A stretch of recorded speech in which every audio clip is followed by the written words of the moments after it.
Welcome to Novara Live. I'm Michael Walker. It's a beautiful Friday evening, and I'm joined by Aaron Bastani. Aaron, how are you doing? Very good, Michael. It is gorgeous. For everyone joining us, we're going to make it worth your while. Don't worry. You looked so alert when the camera came to you. I'm looking forward to the energy I'm sure you're going to bring to tonight's show. Coming up tonight, I'll speak to James Butler about the new Pope. I needed someone more learned than myself to make sense of it all. Bill Gates has called out Elon Musk in pretty severe fashion, actually. He's blamed him for the deaths of millions of children. I speak to David Wallace Wells, who's the New York Times journalist who carried out the relevant interview with Bill Gates. We're going to close the show with a lighter story. It's a bizarre court case from the United States. I'm not going to give anything more away, but you'll want to see it. Since last week's local elections, Reform appeared to have the wind in their sails, and we now have another piece of evidence that Nigel Farage could become the next Prime Minister. A new poll from BMG Research has Reform on 32% in the polls. Labour are in second, but they're only on 22%, so a 10-point gap. The Tories are on 19. This follows earlier polls this week from YouGov and More in Common, which also gave Reform a lead, albeit not quite as large as this one. Starmer, of course, has this week been trying to build up momentum for his premiership with two high-profile trade deals with India and the United States, of course.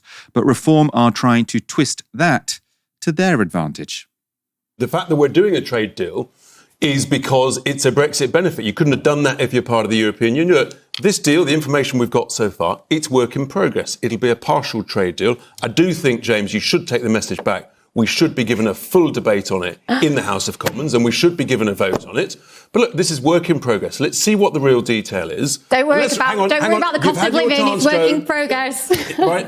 OK, and so it's a partial trade deal. Things have been excluded, like hormone-treated beef. I mean, take cars, for example. The truth was that previously we were charging 10% on imported cars from the US, and yet the US was only charging 2.5%. So there was a mismatch there. The right place to get is to get to 2.5% or 0%. So, but there's a mismatch now in that we are paying more to send stuff over there and they're paying less to send stuff over here. It's been levelled at 10%. We obviously want to try and negotiate it down. And these things don't all happen at once. They take time. We want to get it negotiated down to zero. It's weird. Richard Tyson was kind of talking like he was already in government, I suppose, because they're trying to suggest that this is Britain and Trump and we're the real negotiators when it comes to Trump. Very strange. I suppose he was defending the deal that Labour had signed. They have received criticisms from other parts of the political spectrum and from the press for elements of that deal. Let's have a look at a conversation along those lines on the BBC this morning. Just yes or no, do you think this is a good deal? Yes. OK, so you say this is a good deal. On the US government website, it has said that the average British tariffs for the US has fallen from 5.1% to 1.8%. So for them, they're paying less in terms of tariffs.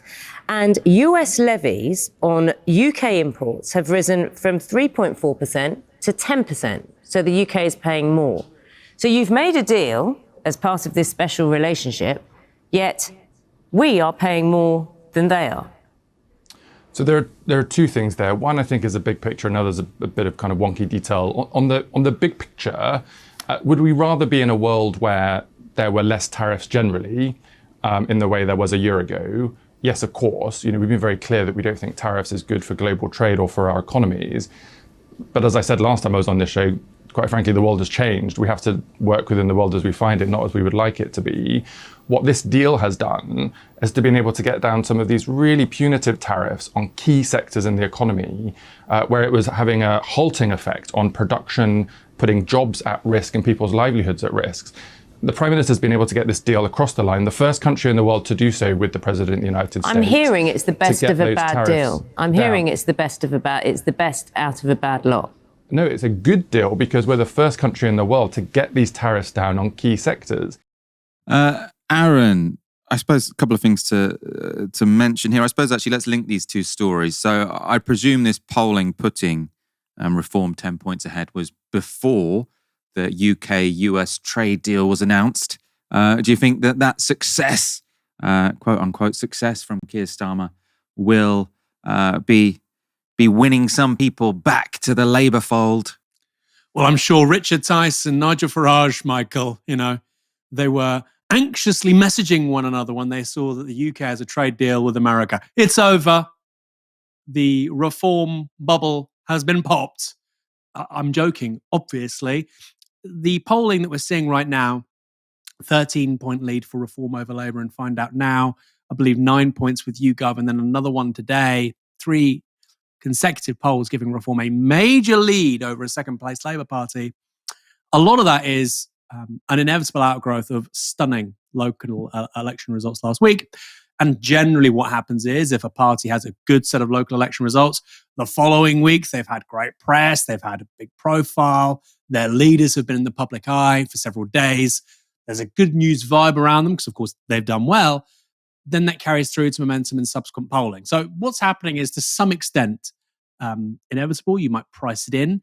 I think when you see a poll from YouGov, Michael, this is really key. Find Out Now, you can write it off as an outrider for, the right or whatever. I don't do that personally. It's a member of the appropriate polling body that effectively regulates these guys so that they all adhere to certain standards. But YouGov is, the gold standard in UK polling. It's been around for a long time, and it gave Reform a 9-point lead. It's done that partly because of that local election bounce, like I say, partly because of Labour. Yes, Reform are polling pretty well, but Labour are now consistently polling at 20 or the low 20s. That is phenomenally bad. When the Conservatives in the last general election got 24%, that was their worst performance in 200 years, right? In the history of modern politics. I think 20% for the Labour Party would be their worst result since, I don't know. I mean, we're talking pre-1930s. We need Helena on with some real data, but it would be easily their worst result in the modern era. So that's something to think about, isn't it? The idea that a trade deal with the US is going to be sufficient to turn that around is for the birds. And the sort of pressure that Darren Jones was under there, he's basically saying it's a good deal in the context of it could be a lot worse. So it's not a good deal, right? It's a bad deal rather than a totally shit deal. I mean, I don't know how you want to categorize it. And it's only a bad deal rather than a totally shit deal because actually, when it comes to goods, we aren't that much of a problem with the US, in terms of their trade deficit with other countries. The UK is not up there. You would be thinking instead about countries like Vietnam, Japan, China, Germany. We're not in that category of countries. That's why we're not being, completely smashed by Trump's trade policy. And the idea that we've been let off the hook because of the special relationship, I mean, it's just nonsense, Michael. We need serious people with serious politics and public life in this country to talk in serious terms and honestly and appraise the situation as it is, rather than just reheat talking points that I've heard my entire adult life, which fundamentally mean nothing. They mean nothing. I've got the YouGov poll in front of me, so they had Reform 7 points ahead, which I suppose is still far enough ahead, but just Reform on 29, Labour on 22, which is maybe where you got the 9 from. I suppose on this trade deal, so as far as I understand, the trade deal leaves our trading relationship with the United States in a worse position than before Trump came to power, or the second time around at least. But the argument being made by the Labour Party is they said, Trump's created a new reality. This deal, which isn't a comprehensive trade deal, this removes some of the tariffs which he had imposed. So I think we get to export steel or aluminium now with no tariffs at all. And we can export 100,000 cars, I think, with lower tariffs. But the reason we're still in a situation where we have more tariffs than we had before Trump is because the tariffs are at 10%. So Labour say, yeah, well, obviously this isn't the ideal trading situation, but it's better that we reach this deal than if we hadn't done. Is that not, are they not, I feel like in a way they're being somewhat honest about it. I don't necessarily think it's the right thing to do. I think maybe they should have stood up to Trump and sort of spent more time negotiating with other allies to say, let's not, let this guy's crooked game sort of win let's not let Trump get what he wants by putting all these tariffs on people, then getting some concessions and removing a few of them, right? If the UK is the first to fall, maybe we'll see all these dominoes and then Trump's tactics will be seen to be a bit more effective. But are they lying about what's going on? I mean, look, is it economically advantageous for the UK, this deal? park that for a moment. Let's go back to it because it's a really important question, right? Is it politically advantageous for the government? Well, look what Carney has just done with the kind of rhetoric he's using to reject American empire led under Donald J. Trump. There's been a tremendous political upside for his party, he and his party. I think even if Justin Trudeau was in charge instead of Mark Carney, I think there would have been, some progress for the Canadian Liberals, but nothing like this. So the kind of populist centrist rhetoric, as bizarre as that sounds to say out loud, has actually played pretty well. And I think Starmer could have done something similar. The point is he hasn't got the political nous or the acumen or the oomph to pull it off. I think in the long term, Michael, the UK playing into a divide and conquer strategy when it comes to US trade policy is very bad. The UK should be trying to reposition itself as a global leader of the Anglophone world, which is not nuts. We could do that. Mark Carney's certainly trying to do that. You've seen, of course, in Australia, the Labour Party being re-elected. So the idea that we have to do this is the zeitgeist, I think is completely bizarre, frankly, and craven. When it comes to UK cars, let's go back to the economics of this all. UK cars, yes, we manufacture a lot of cars, but it's fewer than 1 million, right? Thailand produces more cars than the UK. So the idea that we have a massive car industry, simply not true. The idea that we export lots of those cars to the US, again, simply not true. Some workers will be really relieved about this. And by the way, that was also a big part of the India trade deal. So yes, the UK car industry in terms of exports is in a better place this week than it was last week. We should recognize that. But I don't think that is a bigger deal than the geopolitics of this and the UK fundamentally relinquishing any kind of global leadership role in offering an alternative pole of political attraction compared to Trump. We've given that up. And actually, I think we've given up a huge opportunity for the UK to present itself to the world as, yes, a middle power, but with great power characteristics. Still a member of the Security Council, nuclear weapons. We have the global lingua franca, great universities, some great companies. It's a great place to start if we want to think about a foreign policy, security policy, an industrial policy beyond American empire, in a world beyond American empire. Sadly, this government, this Labour Party are incapable of doing that. That's the mental landscape we now need to be entering because it's just reality, okay? This country should not be basing its prosperity, its security, its future on somebody as insane as Donald Trump. This should not be happening. Doesn't mean you go and try and alienate the guy. Doesn't mean you try and, anger him. No. But the idea that we would break maybe multilateral efforts elsewhere to stand up to him for so little, I'm afraid, Michael, it doesn't make much sense to me. Yes, that was Alan Beattie in the Financial Times, says Britain's trade deal with Trump may not be good news for the world. Starmer's choice undermines multilateralism and poses risks to the UK. So there are lots of people sort of agreeing that sort of folding to Trump like this or genuflecting to Trump wasn't necessarily necessary, I suppose. Labour are trying to say that if they hadn't signed this deal, then hundreds of thousands of jobs would have been lost immediately in the car industry. In particular, it's probably a little bit of exaggeration going on there. What greater honor could there be? That we were a little bit surprised, but very happy. It's just a great, absolutely great honor. Are you planning to meet the Pope in the near future? Mr. President. Have you met him before? They've already called. They've already called. When is that? Do you have a timing in mind? They have already spoken to us, and we'll see what happens. But again, to have the Pope from the United States of America, that's a great honor. That's a great honor. Sir, have you met him before? Sir, had you? I'm watching, and they said he's from America. I said, that's great. Are you going to So Donald Trump is clearly happy that for the first time we have an American Pope. But Leo XIV is no Trumpist. In February this year, he shared an article with the caption, J.D. Vance is wrong. Jesus doesn't ask us to rank our love for others. And Trump's conspiracist confidant, Laura Loomer, was not happy about Cardinal Prevost's appointment.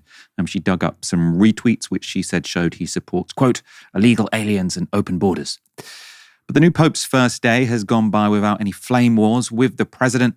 And the only thing unusual about his first mass was the language he began his address in. I will sing a new song to the Lord because he has done marvels. And indeed, not just with me, but with all of us, my brother cardinals, as we celebrate this morning. I invite you to recognize the marvels that the Lord has done, the blessings that the Lord continues to pour out upon all of us. The new Pope's first Mass seemed a little anticlimactic to my Philistine ears. So to find out more about the new Catholic leader, I needed someone more learned than myself. So I called upon James Butler. I mean, I think the thing that surprised many of us, including people who watch the Vatican quite closely, is that he's an American. He is by birth, by citizenship, an American. He spent many years working in Peru. He is also a Peruvian citizen. He took nationality there. But for a long time, it was supposed that a pope couldn't be an American because America was the global superpower, and you would never want, because one of the roles that the papacy had acquired is of acting as some sort of counterweight to some of the depredations of the global system, and it would be strange to have an American as a pope. That's obviously no longer the case. I mean, I think it's plausible to think of him more as a Peruvian, more as a Latin American, certainly as someone who spent a lot of time outside of the United States and has a kind of global sense of the church. He's also, he was close to the last pope. He was close to Pope Francis. He was appointed a cardinal by Pope Francis. He's generally regarded as a bit of a moderate, so compared to his predecessor, probably less likely to make eye-catching interventions. And yet, his chosen name as Leo XIV is a really, really interesting choice. So names tell us a lot. Like Francis's choice of his name told us that he was interested in Saint Francis, the apostle of the poor, someone who was a bit of a thorn in the side of the institutional church, called it to reform, and so on. Leo, and there are lots of Pope Leos, as number 14 will tell you. But the last one was Pope at the end of the 19th century. It's a really interesting time for the church. He develops the basis of what comes to be understood as Catholic social teaching. So he issues a document called Rerum Novarum, which means new things, in which he outlines a pretty distinctive Catholic social position, one which is not liberal, it's not capitalist, it's not socialist, it's certainly not communist. To us these days, it looks pretty left-wing, and that's probably because of the general drift of politics over the course of the 20th and 21st century leaves us thinking when people say things like, they respect the dignity of workers and solidarity is important, things like that, they're automatically left-wing. In fact, it's quite a distinctive position. So it would not be surprising to see this papacy characterized maybe by a kind of pretty consistent emphasis on the kind of work of the church in the world and what it means to live a sort of Catholic life. And in practice, what that probably means is that he's going to be pretty hostile to the sort of Trump regime. And you can see probably a continuation of Francis's emphasis on solidarity with migrants and the poor in his leadership of the church. And on the American point, so you said, it might be because he's not really seen as American that we can now have an American Pope, because he's also, he had Peruvian national citizenship as well, lived there a couple of decades, I think. Could it also be another sign of multipolarity? So we can now have an American Pope because no longer is it the sole hegemon when it comes to military and economic power. So we can give him the sort of spiritual power as a bone. It's an interesting observation. I mean, the first Pope Leo, fact fans, was a Roman aristocrat in the days of the dying Roman power. So just as Rome was really declining, he takes the papal throne, and he's interested in asserting the rights of the church, distinct from the rights of the state. So it's sort of I think it's just a curious echo, actually, in that sense. But yes, I think you're right to observe that. I think it is a sign of multipolarity. It's also, I think, recognizing that an English-speaking American Pope is going to command a degree of respect in the United States, which is looking much more chaotic, which is looking much more like it's falling into some sort of unfortunate death spiral. It's one of the there's obviously an element within the higher ranks of the church that thinks it's time to have someone who can speak across the world, but will be listened to in the United States.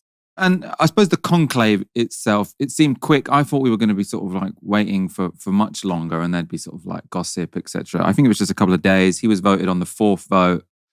He was also seen as an outsider candidate. I think sort of betting markets had him at below 1%.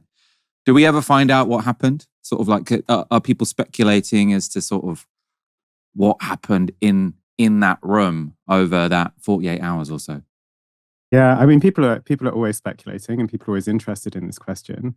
There are really very strict oaths of secrecy that are imposed on people who are involved in the process, and you're really not supposed to speak about it even afterwards. It is supposed to incur an automatic sentence of excommunication if you deliberately do that. That said, we do tend to have details that creep out, and obviously there have been in the days leading up to the conclave, there are big kind of gatherings of all the cardinals in which they can speak. They are supposed to. One of the things that tells you a lot about these people, they were supposed to be limited to 15 minutes. Lots of them ran very, very far over. It's not unusual for them to speak half an hour, 40 minutes. And so, one of the things that emerged from those conversations and the tidbits we get from those conversations is a desire for unity of a kind. I mean, the Francis papacy, as attractive as it was for lots of people around the world, and it really was, it was also very difficult for the church hierarchy in particular those people attached to a much more sort of conservative vision of the church. There is a sense that the church needs to learn how to speak, especially to the global south and for the global south. And to take advantage of the fact that it is a global institution. It's an institution that's been around for an extraordinary long time, and one with extremely significant diplomatic weight. You're right to point out that he's an outsider. He is, however, and has, however, been or was head of the dicastery for bishops. That is the body that chooses bishops, so overseers, local overseers of the church, people who are relatively important in the church hierarchy. And one of the interesting things over the course of the past couple of years is that there have been some women on that body for the first time in church history. So arguably progressive in that sense, but probably quite well respected within the confines of Vatican politics itself. That was Novara Media co-founder James Butler filling me in on Leo XIV. Bill Gates, formerly the world's richest man, has accused Elon Musk, the world's current richest man, of killing millions of children. He's given this quote to the Financial Times. The picture of the world's richest man killing the world's poorest children is not a pretty one. Bill Gates expanded on the criticism in an interview for the New York Times. This was his response to a question about the Trump administration cutting foreign aid. So he said, "Over the last 25 years, we achieved far more than I think anyone expected. The world invented new tools. We made them cheap. We got them out. We went from 10 million childhood deaths to 5 million. Over the next 20 years, can you cut that in half again? The answer is absolutely. But then you have this weird thing. In the next 4 years or 8 years, I don't know, the actual money going into these causes is reduced, and reduced way beyond what I would have expected. On childhood deaths, which over the next few years should have gone from 5 million to 4 million, now, unless there's a big reversal, will probably go from 5 million to 6 million. Bill Gates in the interview is very, very critical of especially the decisions to sort of roll back funding for HIV medicine. Asked about Elon Musk specifically in the New York Times interview, Gates said this: he's the one who cut the USAID budget. He put it in the wood chipper. The world's richest man has been involved in the deaths of the world's poorest children. Bill Gates was speaking to the press in the context of his decision to wind down his Gates Foundation in the next 20 years. And the interview in the New York Times was conducted by David Wallace Wells, brilliant journalist. We've had him on before. And I caught up with David earlier to get more details on Gates' thinking, his dispute with Elon Musk, and his philanthropic legacy. I began our conversation by asking David about the significance of Bill Gates' decision to wind down the Gates Foundation. I think there are a lot of ways to look at it. I mean, in the short term, it means that they're going to be giving actually a lot more money to the causes that they've been giving to for the last couple of decades over the next couple of decades. And you can kind of see this as a response to the crisis of foreign aid in the world today. If you've got the money and you want to give it away anyway, why not, deliver it when it counts as opposed to when things are more flush. But I think it also marks a kind of generational cultural shift in the culture of billionaire philanthropy and foreign aid more generally. Gates to me is a kind of representative, maybe even more than anyone else on the world stage, aside from, I don't know, Obama, of this long era, the end of history, the age of globalization, the age of neoliberalism, in which we were sort of counting the failures of the major capitalist systems in delivering real gains to the world's poor, but also were, glad that some people were kind of picking up the slack and doing some of the, the back end work to make that less egregious, the failures of that system less egregious. And, the Gates legacy is complicated. There are failures there.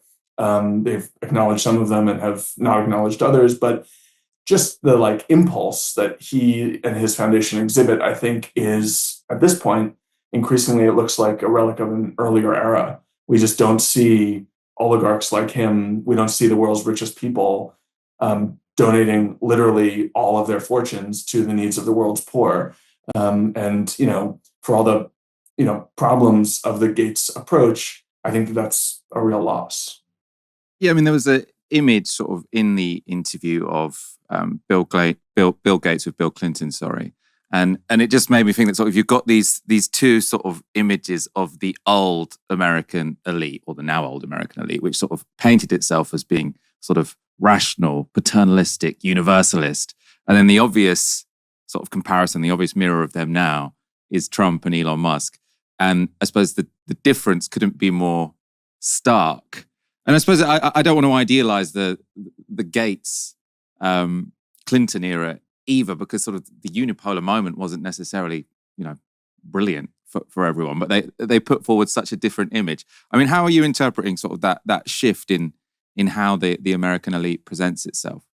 What worries me most is actually that it's not just a matter of the American elite, that we're seeing globally a sort of retreat into mercenary self-interest and narrowly defined goals and much less concern for fellow humans in terms of immigration, but also in terms of foreign aid. Gates points out to me in the interview, he's totally right that it's, you see aid budgets being cut all around the world. And, there's some reasons for that. The budgets are squeezed at the moment for a variety of reasons. And, as always, foreign aid is the least popular thing. So it's easy to put it on the chopping block. But I do think, in the long aftermath of the financial crisis and then the sort of shorter aftermath of COVID, we're just seeing much more selfishness. And that is not good. It is especially grotesque among the richest Americans in part because their fortunes are so great, and because it, at the moment, is aligned with this political project in power in the White House that is kind of not just not humanitarian, but kind of anti-humanitarian, that sees any gesture of solidarity or sympathy for those weak or impoverished or vulnerable anywhere in the world as a performance of one's own weakness, and therefore worth dismissing. And I think what's funny is you mentioned Clinton and Gates, and one of the words that people would have used to describe their worldview would have been futurist, and yet they seem to actually have been, in the end, throwback figures. Maybe to some, again, blinkered, myopic, deluded, but nevertheless, high-minded American ideals about the way that the rich and powerful could perform in the world. And it turns out that set of values was already kind of expiring a decade or so ago. And now we're seeing it really immolated by the world's most powerful and richest people. And so, I don't think we're heading into a good time here. And I think that it's quite bleak and quite scary the world over. Sort of specifically on development, because that's what you were discussing with Gates a lot. There is sort of another way of looking at it, which is sort of the era of Gates, Clinton. You had this unipolar power of the United States, and the image of development was something that sort of Western rich white men did to sort of lend a hand to the global South. Whereas now, sort of 20 years on, you can say actually development's in development. have been fairly positive because you've got the rise of China. It's less about Western nations sort of giving charitable donations to the global South, but countries in Africa can play off China and America against each other. People might think that these great powers are now being more honest about their real motivations, which were for sort of personal aggrandizement or geostrategic advantage. But people might look at the world now and say it's more honest, and actually the global poor have more leverage than they did when they had to sort of beg Gates for any help they might have needed. I think that is in some meaningful way true. And I think that there is a reason to think on the human development side of things as on the geopolitics side of things, that the new arrangements of power on the world stage may provide some new opportunities for the countries that are kind of struggling the most. When I look back on these last few decades and try to put them in context, I mean, it is a kind of a complicated story. Sort of simplistic optimists will often point to these really huge gains in the number of people lifted out of extreme poverty since 1990, and it is quite astonishing, hundreds of millions of people. But almost all of that took place actually in China. All of those gains were, not all of them, but maybe 500 of the 700 million people pulled out of extreme poverty were pulled out of extreme poverty in China. And that level of extreme poverty is just a couple of dollars a day at a time when the world's relatively well off and extremely well off were gaining much more rapid clip, which means that the gap between the world's richest and the world's poorest was actually growing even over this period that we think of as a developmental miracle. And the developmental miracle was so profoundly in China and to some lesser extent in South Asia. When you look at sub-Saharan Africa, which has been the focus of a lot of developmental hand-wringing and attention and for decades, there are a lot of ways to look at the state of things there where lives have not meaningfully improved over the course of many decades now. On some health metrics, things are better, education better, but in terms of actual earning power, the continent as a whole is really, really stuck. And it's perfectly reasonable to look back on the last few decades, the last 50 years of Western aid to those countries and say, are we sure that this was worth doing? Are we sure that it helped as opposed to hurt? Could it have crowded out, innovation, not just in the kind of private enterprise sense, but innovation in the governance sense, in the civil society sense? Is it possible that these institutions, directly like the Gates Foundation, but also those that they were supporting, blocked adaptation and resilience efforts by people on the ground? And I think it's possible. But on some, very basic fundamental level, it's like I can't get to a place where, the U.S. cutting USAID and cutting PEPFAR and cutting vaccination programs and exposing all of these kids who won't be able to get vaccinations or medication against deadly diseases. I can't get to a place where I think that that's a good thing. And so the idea of the Gates Foundation withdrawing money in the same way, it's hard for me to really believe that that's good. I may be shown to be a naive American 20 years from now when it turns out that it's actually better for us to just get out of the way. But when I count the number of people whose vaccinations are the direct result of this giving, that's just a lot of lives that are going to be made more vulnerable unless we can sort of get over the hump of some of these global health challenges between now and the time that funding ultimately dries up. I think you spent 2 days with Gates, or at least sort of the interview was over 2 days. Now, from what you've said and from the interview and from what I know about Bill Gates already, there's obviously a lot to say about the guy, which is impressive.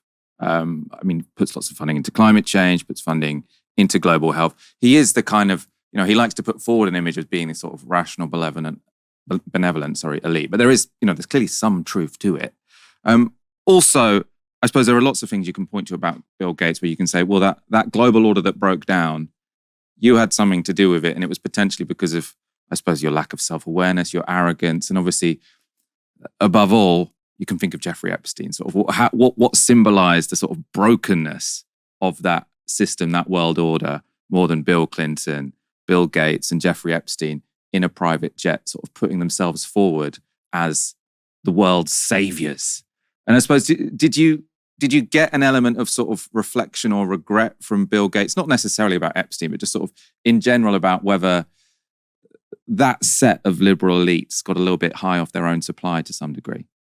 Not in this conversation. I've met him a few times and talked to him at a few different points over the years. And, his line in general about Epstein, which I'm not sure really how much to trust, I don't know enough to verify it independently, has been that he was, trying to reach people who might donate to the foundation, and Epstein was well connected, and his relationships or his interactions with Epstein were limited to that. Again, I don't know how much to trust that precisely. It does seem, according to tabloid reporting, that his relationship with Epstein was one reason that he and his wife broke up.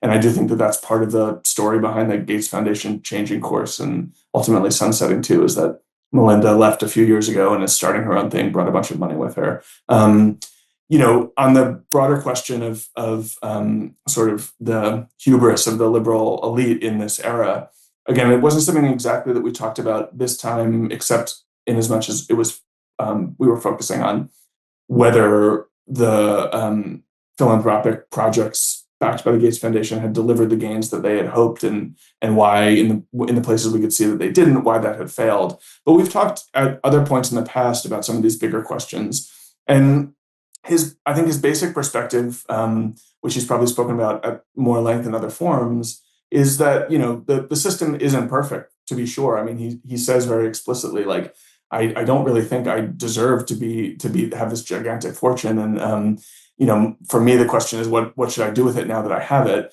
And he said elsewhere also, I think people like me should be taxed quite a bit more, and I don't want to present him as a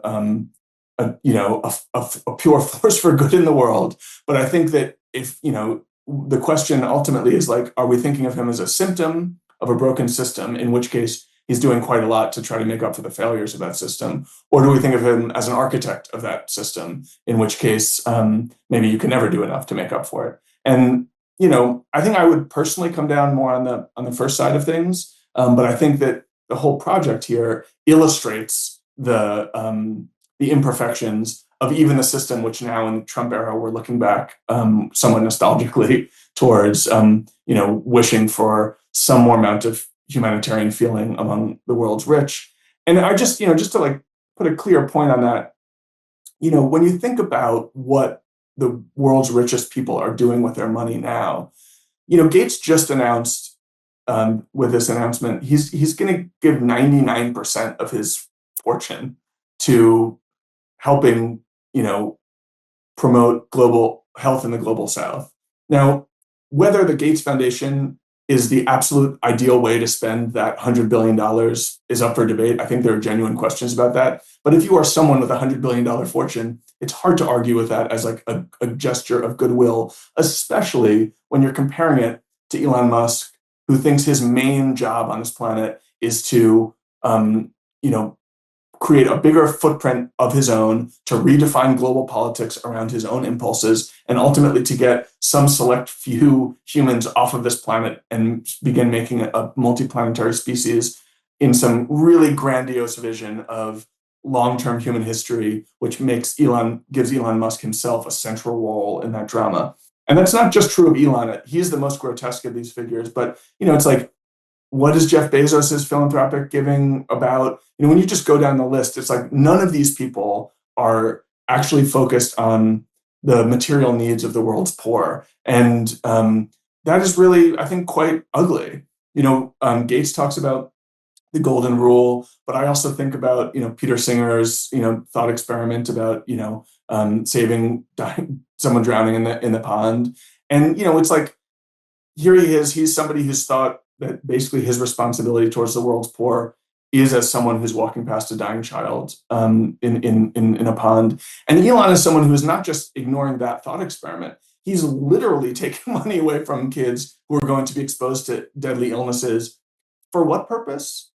To rid the American government of radical Marxist ideology. And this is language that Trump advisors have applied to the Gates Foundation too, calling it essentially radical woke enterprise. When again, it's not a perfect organization. They have blind spots. They've made mistakes. They've made errors, and they've had plenty of failures. But they're still channeling a ton of money towards vaccination programs in countries that couldn't otherwise vaccinate children. It's just it's for me, it's sub-political. and to treat it as essentially an ideological gesture that needs eradicating from DC by Doge is just such an ugly impulse. Finally, I mean, it is the sort of statements that Gates has made about Elon Musk in your interview and then also in the Financial Times, which has sort of made the most buzz. Is there a background of personal animosity between them that I wasn't aware of, or is this sort of purely that Bill Gates has just seen what Elon Musk has done in Doge and is sort of disgusted by it? My understanding is that it's quite recent and has to do with, the last year or so of his political behavior, and in particular his animosity for foreign aid. I mean, I was talking to the Gates Foundation about this plan back in June. So this is this is not a direct response to Trump cuts. And I think they were genuinely caught flat-footed by how intense those cuts were. He says that in the interview, but I don't think he's misleading.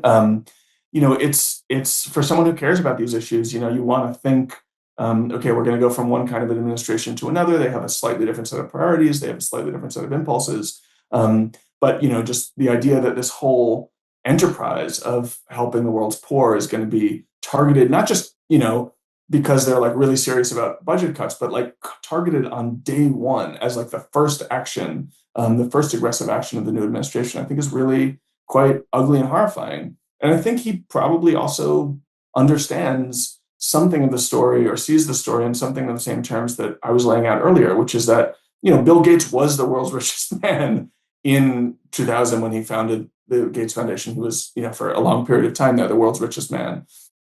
He was trying to do something, in part for legacy reasons, in part for ego reasons, but also to some degree generous, out of the goodness of his heart and for the sake of the people who needed the aid. He was trying to use that money in a certain way. And he's seeing some real shift in the winds here that is not just unfortunate, tragic for the people who need aid in the poorest and least stable parts of the world, but also a kind of a rejection and a repudiation of everything that he has stood for and everything that he's tried to build.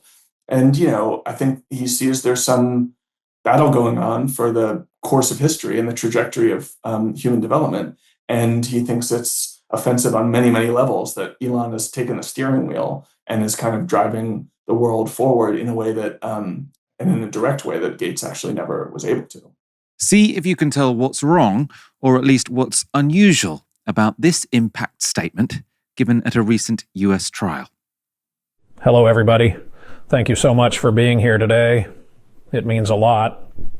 I can't tell you how humbled I am for those that spoke up for me, everyone who flew in, took off work, those who are watching this remotely, and for everyone who has supported my family and loved ones through 3.5 years and 2 trials.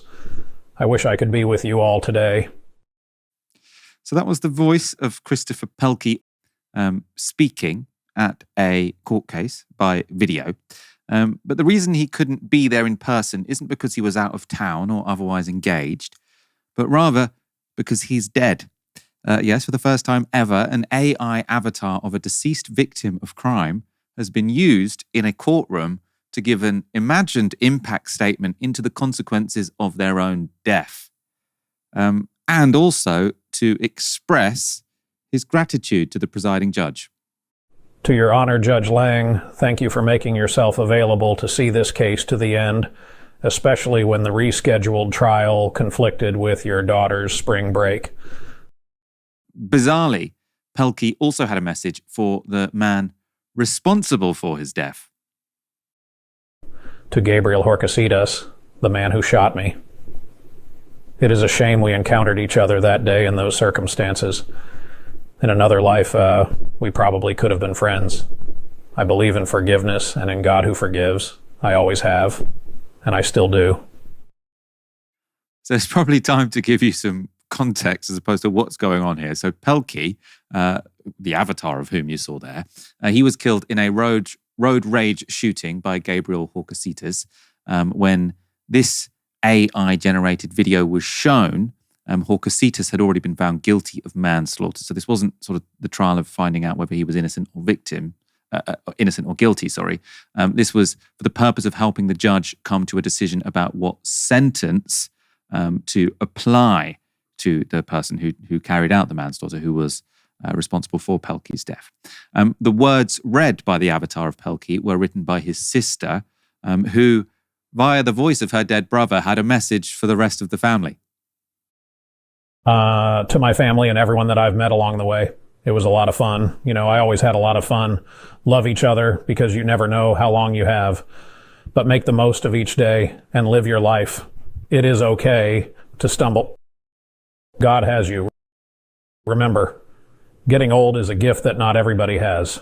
So embrace it and stop worrying about those wrinkles. Now, this might all seem a little macabre and of questionable use or appropriateness in a court of law, but apparently the presiding judge loved it. I love that AI. Thank you for that. And as angry as you are, and justifiably angry as the family is, I heard the forgiveness, and I know Mr. Horcasitas appreciated it, but so did I. As I said, I like to think I would do that. I don't know that I would. But I love the beauty in what Christopher, and I call him Christopher, I always call people by their last names. It's a formality of the court, but I feel like calling him Christopher as we've gotten to know him today. I feel that was genuine, that his obvious forgiveness of Mr. Horcasitas reflects the character I heard about today. But it also says something about the family. Because you told me how angry you were, and you demanded the maximum sentence. And even though that's what you wanted, you allowed Chris to speak from his heart as you saw it. I didn't hear him asking for the maximum sentence.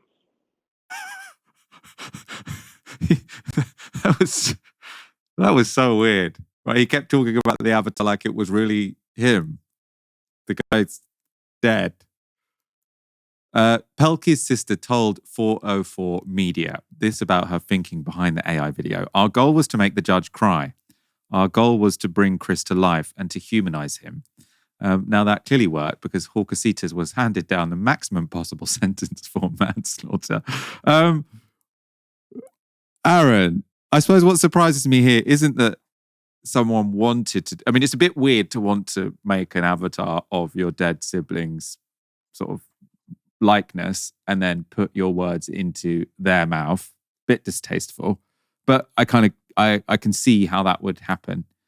The fact that the judge said this is a great idea seems like a really odd judgment to me. I don't know, Michael. I don't know. I mean, I instinctively laughed at the thing you laughed at.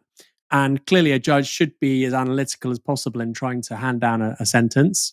And the intention here, as the sister of the person who died, the intention here was to emotionally move them in order to inflict maximum punishment on the perpetrator. And so justice should be blind. A judge shouldn't be thinking emotionally, right? On the one hand. On the other hand, Michael, sometimes you see awful things happen. Somebody's died. I think about this a lot with dangerous driving. You know, if you talk to anybody in the know, they say the easiest way to kill somebody and not really get a heavy sentence is to drive a car into them. You see people killing somebody in a car, dangerous driving, 2 years. They can't drive for 5 years. And I find that outrageous, frankly. You can take a life and you'll only be inside for 1 year and you can drive another car in a couple of years' time. I find that outrageous, personally. I know some people watching or listening might be more liberal than me on that stuff, but I think if I lost a loved one like that, I would be so angry. I'd be so angry. And I suspect, Michael, in some of those cases, if the judge who was giving out the sentence had to listen to the voice of a 19-year-old who was just starting university, and they cycled because they cared about the planet, and they were, hit, and the driver subsequently drove off and didn't think twice about calling emergency services. I suspect if they used their image, allow them to speak in their own words, based upon a narrative that was created by a sibling, for instance, or a parent, I suspect that some of those sentences would be significantly longer. So I can see the argument in either direction. I do think it's a bit strange for the judge to overtly say how moved he is by it. Like I say, justice is meant to be blind. But, I'm not against it, Michael. I see so many sentences where people are effectively let off for the most outrageous things. where they have incredibly short sentences. I know we have some disagreement in Novara about prisons. So yeah, why not try it? Be interesting, wouldn't it? I mean, it would be interesting. I mean, clearly it would be interesting. We've just done a segment about the first time it's happened. It is interesting. I suppose my danger is, and I think you used the turn of phrase there, hearing from someone in their own words, but they're not. They're dead. So it can't be their own words. So there does seem like something a bit dishonest about it. Because I mean, I feel so they don't get justice. Well, no. Well, I think you can get justice. They can't talk in their own words, can they? Well, no, but I think you can get justice without putting words into the mouth of a dead victim, right? You get justice by speaking to the family or people who can actually speak in their own words. I suppose what I mean is, if I think in a court of law, I'd probably prefer to be very clear whose words are from whom, not allowing, well, in this case, a sibling to put words into the mouth of someone who didn't say those things. That to me seems troublesome, and I imagine, especially when sort of as deep fakes or AI becomes more and more realistic, the idea that you can put words into someone else's mouth and then sort of use that for dramatic emotional purpose, to me seems like something that we should make taboo, probably. Well, courts are dramatic places, Michael. The whole point of a barrister is to inject a story and a narrative and drama into, for instance, in a Crown Court. The whole point, actually, of the art of being a barrister is to create drama. So I don't think that's necessarily true, particularly in the adversarial system that we have in the sort of the Anglophone countries. Certainly in an English court, there's a ton of drama, Michael. So I don't really buy that, actually. And like I say, I know some stories. I know one story of a young woman that was training to work in the NHS. She was hit by a car. Dude drove off. I think he went to prison for 1 year. I think sometimes a lot of sentences are handed down, and actually, I honestly don't think the judge is